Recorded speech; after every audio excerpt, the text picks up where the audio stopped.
विधान परिषदेच्या उपसभापती डॉक्टर नीलमताई गोरे आत्ता आपल्यासोबत आहेत। ताई, अधिवेशनाची वेळ यावेळी कमी आहे, 8 दिवसांचीच वेळ आहे।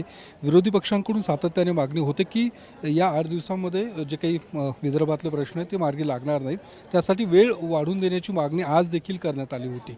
काय वेळ वाढवण्याची शक्यता आहे, तसं काही होऊ शकतो राज्य सरकार किंवा तुमच्या पातळीवरती निर्णय होऊ शकतो?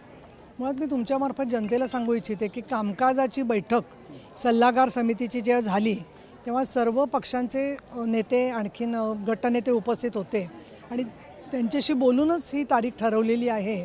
आणि रोज जर का आपण नीट कामकाज चाललं तर भरपूर लक्षवेधी प्रश्न आलेले आहेत ज्याच्यातून विदर्भाला न्याय मिळू शकतो। अधिक सत्ताधारी पक्षाचा प्रस्ताव आणि विरोधी पक्षाचा प्रस्ताव, अधिक अंतिम आठवडा प्रस्ताव, असे बरेचसे प्रस्ताव आहेत की ज्याला सरकारची उत्तरं देण्याची चांगल्या प्रकारची तयारी आहे। आणि त्याचबरोबर आपत्ती जे काय आली त्याच्याबद्दलची मदत ऑलरेडी जाहीर झालेली आहे आणि त्यामुळे राजकारणासाठी राजकारण करू नये असं मला वाटतं। आपला संवाद सातत्याने शासनाबरोबर जर का चालू ठेवला, केवळ राजकीय त्यातून कुठल्या गोष्टी फायदा तोटा किंवा राजकीय भांडवल करण्यापेक्षा मला असं वाटतं की आत्ता असणाऱ्या वेळेचा सदुपयोग करणं हे जास्त चांगलं राहील।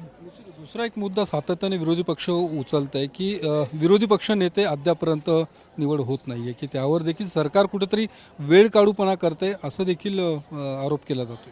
हे बघा, विधिमंडळाचं अधिवेशन चालू आहे आणि हा जो निर्णय असतो तो विधानसभा अध्यक्ष आणि विधान परिषदेचे सभापती यांच्या अखत्यारीतला विषय असतो, त्यामुळे त्याच्यावरती काही भाष्य करणं योग्य नाही आहे।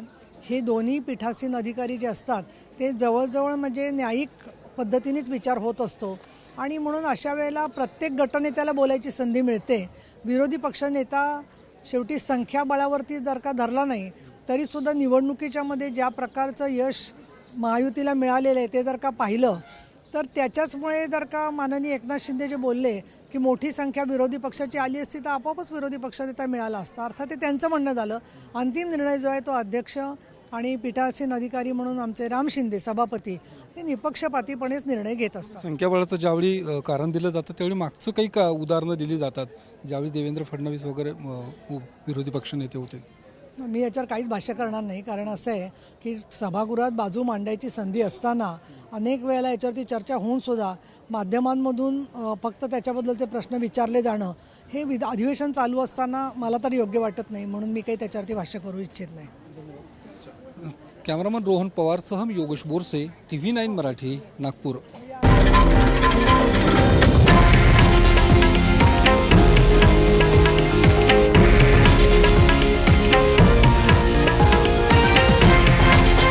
हे आहे देशातील नंबर 1 न्यूज नेटवर्क आणि आपण पाहत आहात TV9 मराठी, एकमेव।